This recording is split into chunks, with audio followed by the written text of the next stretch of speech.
Good evening, ladies and gentlemen, and welcome to this year's edition of the Coach's Corner with Coach Herron. My name's Bruce Peavy. I'll be your host. And Coach, I want to start off this year, and let's talk a little bit about preparation after last year's season and getting ready to start this year.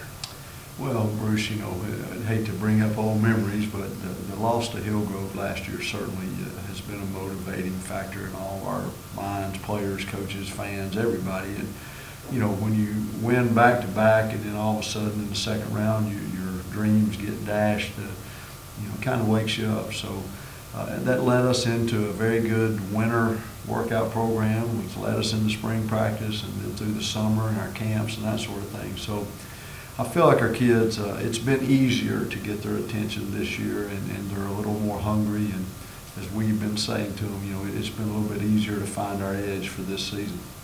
And after a long, hot summer, which it has been, and the scrimmage with Charlton, I'm sure it was good for the kids to get the uniforms on and get out there and actually hit against somebody else when it counts. Well, it is. The scrimmage was good. The first game was good, and it's tough. You go that long spring practice all summer long, and when they get some competition, our kids love competition, and no matter who it is, it's always good to get that first one in and get the season started. All right, let's talk a little bit about the Savannah game. First game of the year, everybody's ready, everybody's keyed up. Kind of an unusual situation when we had the storm out there and had to move it up a day. Talk about the effects of that on the kids as they go into their first game.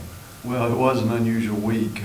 We made the decision on Tuesday. We thought about making the decision on Monday, and we said let's wait and see. But we had to make a decision early in the week to let the people in Savannah know, and they wanted to move it earlier, and we tried to hold off there. But on Tuesday, we felt like the best thing still, for the safety of everybody concerned, was to play the game early.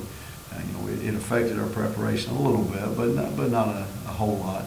I do think, though, that when we came out that night, it was an unusual night. We were an hour early. It was a little hotter. I think all those things, we kind of got off to a slow start, I would have thought, offensively anyway. But once we kind of got our feet wet, we were pretty good on offense, defense, and special teams. And Savannah was outmanned, no question, but they played hard and gave a great effort. But our depth and stuff wore them down, no question about that. And it was a good way to start the season.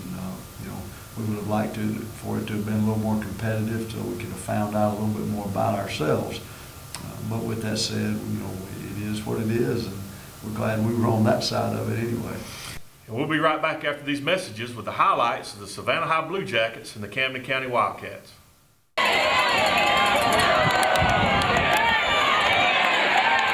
Number 22, Joshua.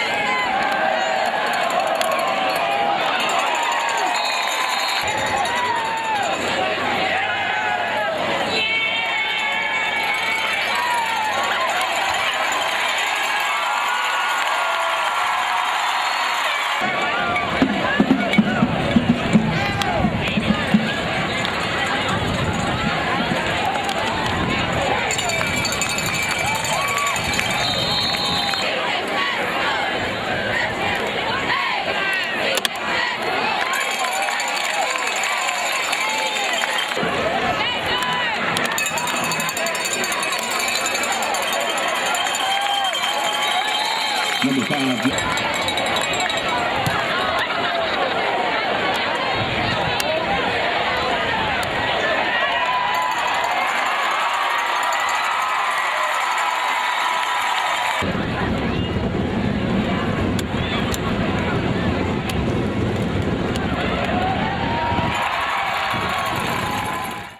Coach, let's talk a little bit about our next opponent, which is going to be on Labor Day in the Kirk Herbstreit Classic, the Glenville Tarblooders.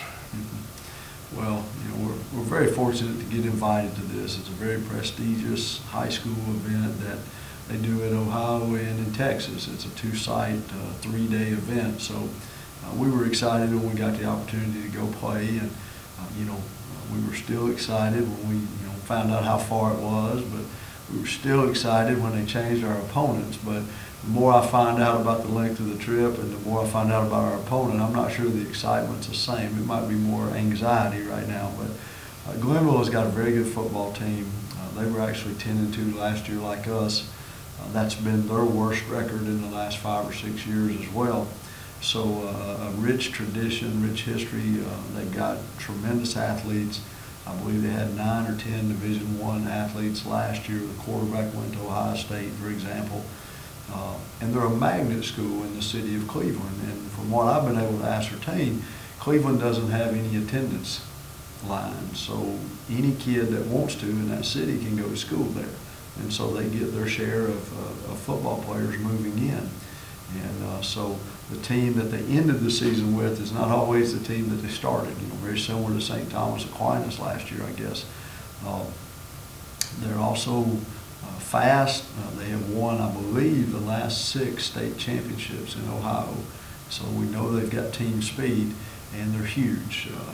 I kidded our kids, but I really wasn't exaggerating. That had a chance to go stand on the sidelines and watch the Falcons and Jaguars a couple weeks ago, and Glenville's bigger than either one of them. And I'm not exaggerating that, and I think the people that go to the game will be just shocked by it. Now, you know, being big and being athletic sometimes are two different things, but from a size standpoint, I don't think there's any question it's the biggest team that I've ever coached against. And you know, they're well coached. Ted Ginn Sr. is the head coach, and very well respected Ohio coach whose son plays for the Miami Dolphins. And you know, we've certainly got our hands full with them.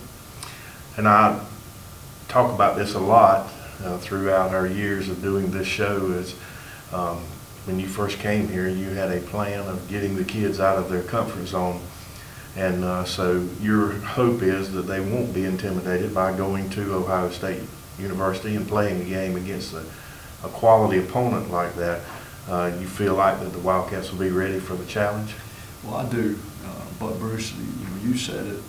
We have to work on that. You know, and it's not something that just transfers from one team to the next. And you know, when I first got here, you know, our number one goal and our fans, community team was just beat Folkestone. You know, we beat Folkestone, everything's hunky dory. You know, and then we wanted to have success in the playoffs. But you know, we went through that first few years where every time we played somebody that we didn't know something about, we did not play up to our abilities. And you know, I actually talked with our kids about that earlier this week and said, look, we haven't put this 11 years worth of fighting this and getting over that hump and getting to this way of thinking where we can compete with anybody, anywhere, anytime.